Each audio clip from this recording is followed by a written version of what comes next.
Before you buy the iPhone 18 Pro, ask yourself one thing. What will actually get better for you?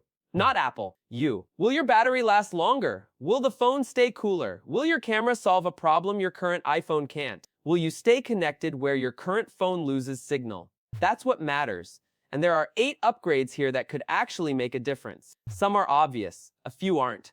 And one of the best upgrades is something most people probably won't even mention. Let's start with the Pro Max, because this number matters.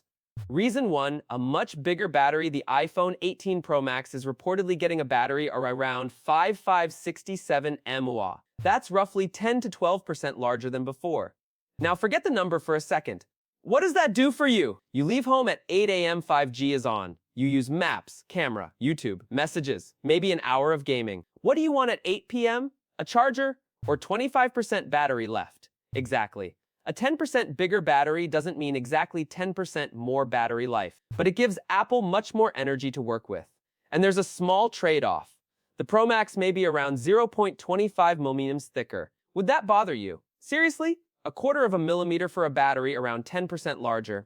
I'd take that deal. Would you? And the battery gets help from something else. Something much smaller. Reason 2, the 2nm chip could help when your phone gets hot. The iPhone 18 Pro is expected to use the A20 Pro chip.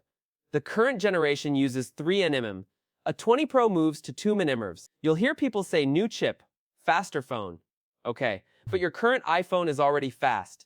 Do you really need what's app opening 0.1 second quicker? Probably not. The useful part is power. One report points to around 18% more CPU performance and around 30% better energy efficiency. That second number matters more. Why? Think about gaming. Your phone is fast for the first 10 minutes. Then it gets hot. What happens? Performance can drop. Brightness can drop. Battery starts falling faster. Have you seen that? That's where a more efficient chip helps. Less power for the same job can mean less heat. So instead of asking how fast is a 20 Pro, ask how fast is it after 40 minutes? That's the test I care about. And if you shoot long 4K videos, same thing. If you use navigation in direct sunlight, same thing. If you use your phone as a hotspot, again, same problem. Heat. So this upgrade could help you long after the benchmark test is finished. But here's something people will probably skip over. Reason 3, your screen could quietly use less battery. The iPhone 18 Pro is expected to get an LTPO Plus display. Sounds boring, I know. But how many hours do you look at your screen every day? 5, 6, 8. That screen is using power the whole time. And it doesn't need 120 Hz all the time. Reading a message? No. Looking at a photo? No. Always on display? Definitely not. LTPO already lets the refresh rate go up and down. LTPO Plus should make that system more efficient. So what do you get? You don't get a cool new button. You don't get a new icon. You get something better. Less wasted battery. Think about the combination. Bigger Pro Max battery. More efficient 2nm chip. More efficient display. See what Apple is doing? 3 different parts of the phone are helping the same thing. Battery life. Would you rather get one giant battery upgrade or several smaller upgrades working together all day? I'd take the second. Now let's move to the camera, and this one is actually physical. Reason 4, variable aperture could fix close-up photos. The main camera is still around 48 megapixels. Good. I don't need Apple yelling 100 megapixels. The interesting part is variable aperture. At least one Pro model is rumored to get it. Here's why you should care. Take your current phone, photograph a watch, food, a keyboard, maybe a document.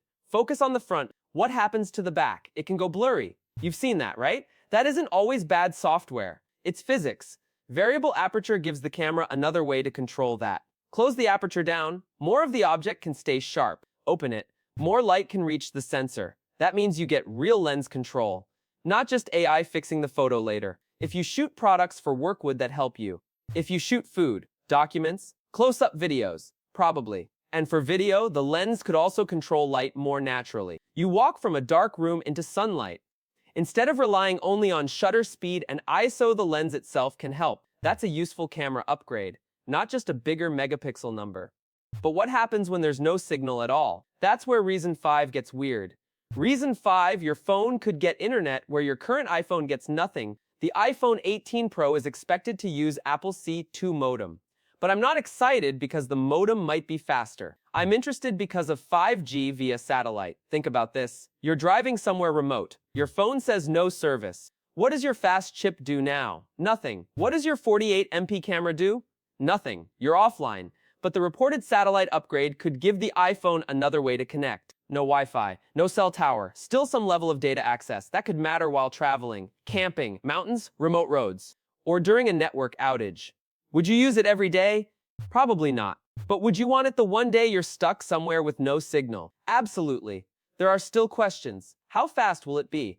How much data do you get? Which countries support it? Will Apple charge extra? Those answers matter. But this is one upgrade your current phone can't copy with a software update. You either have the hardware or you don't. And C2 could help you even when satellite isn't being used. Weak signal also uses more power. Have you noticed your battery dropping faster when reception is terrible? That's because the modem has to work harder. So a better modem could help with battery too. Not exciting? Maybe. Useful? Definitely. Now here's one most people won't talk about. Reason 6, AirDrop and Hotspot could finally become less annoying. The iPhone 18 Pro is expected to get the new N2 chip. The current N1 family supports things like Wi-Fi 7, Bluetooth 6, and Thread. So what does N2 do for you? We don't have final performance numbers yet, and I'm not going to make them up. But think about what Apple is doing. A 20 Pro handles the phone. C2 handles cellular. N2 handles local wireless connections. Apple controls more of the whole system. Why does that matter? Have you ever airdropped a big video and it just sits there? Waiting, still waiting. Annoying, right? What about personal hotspot dropping for no reason? Or Bluetooth taking too long to switch? These are tiny problems, but you deal with them all the time. If N2 improves those connections, you won't talk about N2 after buying the phone. You'll just notice fewer problems. And honestly, that's one of the best kinds of upgrades. Now let's look at the front. Reason 7, you get more screen without getting a bigger phone. The iPhone 18 Pro is expected to keep roughly the same screen sizes, around 6.3 inches for Pro, around 6.9 inches for Pro Max. So Apple isn't making the phone bigger. Instead, it may make the dynamic island smaller. But the interesting part isn't the island. It's what Apple is hiding. The Face ID flood illuminator is rumored to move under the display. That means part of Face ID is working through the OLED itself. And what do you get from that? Less black hardware blocking the screen. Videos look cleaner. Games look cleaner. Photos get more open space. Maps too. Would I upgrade from an iPhone 17 Pro just for that? No. But what if you're on a 14 Pro or an older notch iPhone? Then it starts to feel much more different. And this could be the first step toward an iPhone where almost all the front sensors eventually disappear under the screen. But the last reason is the one heavy users should care about most. Reason 8, the Pro Max could stay fast for longer. This one is not one new feature. It's what happens when several changes work together. Think about it. Battery around 5567 mAh, roughly 10 to 12% bigger. A 20 Pro moves to 2 nms. The body gets around though 25 mm thicker. LTPO Plus could save display power. C2 could save modem power. Now imagine you're gaming for an hour.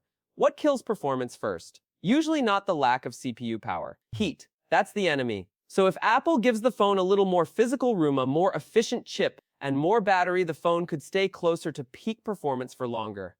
Would you rather have 150 FPS for 5 minutes than 100 FPS once the phone gets hot? Or 120 FPS that stays stable for 45 minutes?